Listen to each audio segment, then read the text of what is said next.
เซิร์ฟมาหายหนาหายตาไปโดนบริเวณคลิปโดนเนาะและสำหรับมือนี้เนาะบีกับมีทริปดีๆมาฝากเนาะสำหรับสาวๆที่ว่ามักใส่เครื่องสำอางเฮ้ยแต่ว่าโบหูว่ามือใดมันเป็นวันหมดอายุของเครื่องสำอางซึ่งว่าบีกับพวกหากระหูคือกันเนาะแล้วก็เข้าใจผิดมาโดยตลอดเนาะว่าเครื่องสำอางควรเมื่ออายุประมาณ2 ปี3 ปีบางตัว2 ปี3 ปีซึ่งว่ามันโมเมนต์แนวนั้นทุกคน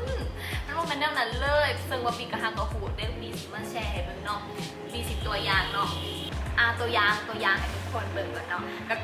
คือตัวนี้เนาะครีมอาบน้ำซึ่งว่ามันจะมีเวลาผลิตแม้นวันที่23 เดือน 10 2017แล้ววันเมื่ออายุแม้นวันที่23 เดือน 10 2020บีก็เข้าใจว่า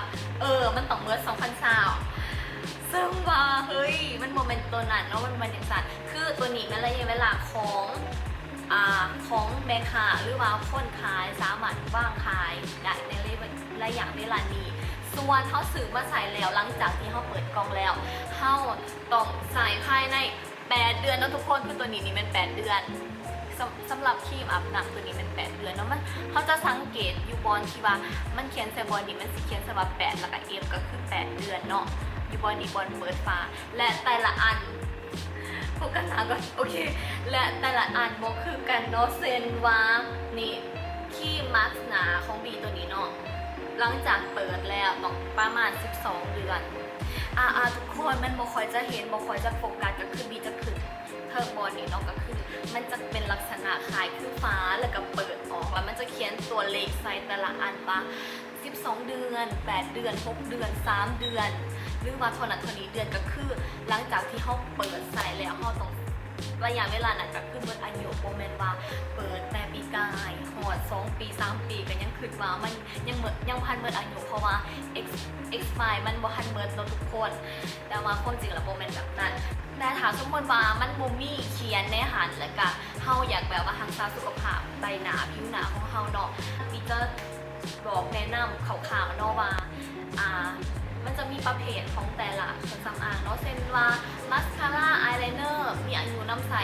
3-6 เดือนหลังจากเขาเปิดกล่องแล้วเนาะและกาพวกครีมห้องพื้นยาทาเล็บโลชั่นแป้งแบนมีอะไรอย่างการน้ำใสประมาณ1 ปีหลังจากเปิดแล้วและกาพวกบัสออนทาแก้มนอนและกาลิปสติกน้ำหอมอายแชโดว์นี่มีอายุน้ำใสประมาณ2 ปีแต่ทุกคนตัวนี้เป็นแบบว่าลุ่มหลวงทั่วไปแต่ถามว่าเป็นเครื่องสำอางที่ว่าเขาเห็นละเอียดเนาะเขาจะเขียนบอกให้เฮาโหลดว่ามันจะมีระยะการน้ำใสจักเดือนหลังจากเปิดแล้วและทุกคนควรใส่ในการรักษาบำรุงผิวหน้าหรือว่าสุขภาพตัวเองเนาะเพื่อว่าบ่ให้เกิดอาการแพ้อาการสิวขึ้นหรือว่าอาการต่างๆที่ว่าเห็นให้ผิวหน้าเฮายับเยินคือบีต้องได้เก็บเครื่องสำอางทิ้งแบบหลายๆเลยหลังจากที่ว่าหูคลิปนี่แล้วคือว่าโอ้โหเครื่องสำอาง